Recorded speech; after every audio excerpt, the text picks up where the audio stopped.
নমস্কার সবাইকে কবিতার রান্নাঘরে।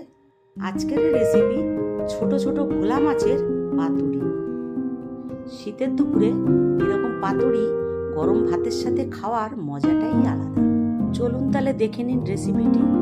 এখানে আমি 600 গ্রামের মতন ভোলা মাছ নিয়েছি, ছোট ছোট ভোলা। ভালো করে মাথাটাকে বাদ দিয়ে কেটে ভালো করে ধুয়ে একটু শুকনো করে রেখেছি। এর ভেতরে ফার্স্টে আমি একটু লেবুর রস দিচ্ছি,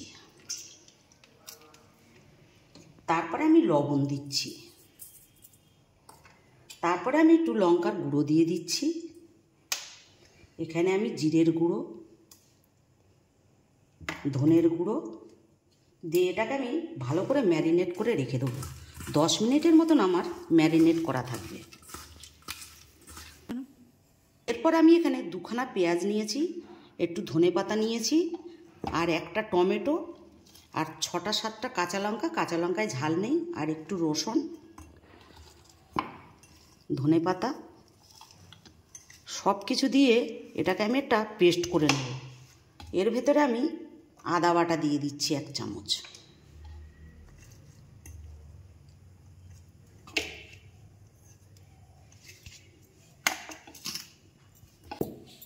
দশ মিনিট আমার হয়ে গেছে। এবার আমি যে পেস্টটা করে রেখেছিলাম সেই পেস্টটা দিয়ে ভালো করে মাখাবো আমি। এর ভেতরে আমি একটু হলুদ দেবো 1 চামচ, আর একটু লবণ দেবো,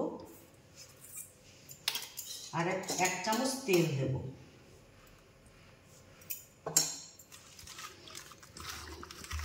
এটা ভালো করে মাখিয়ে আমি 2 মিনিটের মতন রেখে দেবো।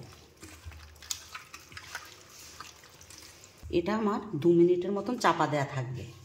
2 মিনিট আমার হয়ে গেছে। আমি এবারে পাশে একটা কড়াতে কলার পাতা দিয়ে দিচ্ছি।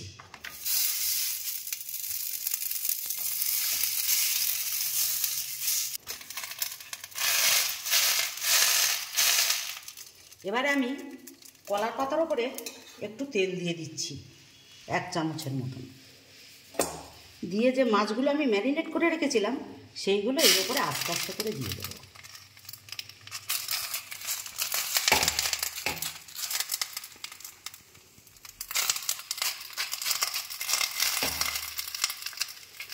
এই পাতা পোড়া এই ভোলা মাছের, ছোট ছোট ভোলা মাছেরই খেতে ভালো লাগে। লোটে মাছেরও ভালো লাগে, ভোলা মাছেরও ভালো লাগে।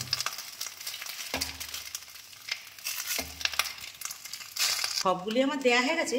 এর উপরে আমি 3টে কাঁচা লঙ্কা দিয়ে দিচ্ছি, আর একটু তেল বেশি করে দিচ্ছি। পাতা পোড়াতে একটু তেলটা বেশি লাগে, তবে ভাজার থেকে কম লাগে। এবারে আমি আবার একটা কলার পাতা দিয়ে চাপা দিয়ে দিচ্ছি। দিয়ে এবার ঢাকনাটা চাপা দেবো। দিয়ে আমার এটা 30 মিনিটের মতন হবে মিডিয়াম ফ্লেমে। 30 মিনিট আমার হয়ে গেছে। এবারে আমি দেখছি এটা হয়েছে কি। এটা একদমই হয়ে গেছে। এবারে এটা আমি নামিয়ে নিচ্ছি।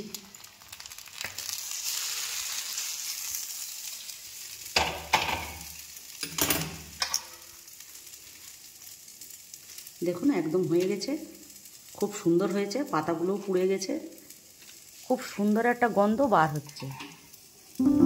আপনারা এরকমভাবে ভোলা মাছের পাতুরি করে খেয়ে দেখবেন। ভালো লাগলে অবশ্যই আমার চ্যানেলটিকে লাইক, শেয়ার, সাবস্ক্রাইব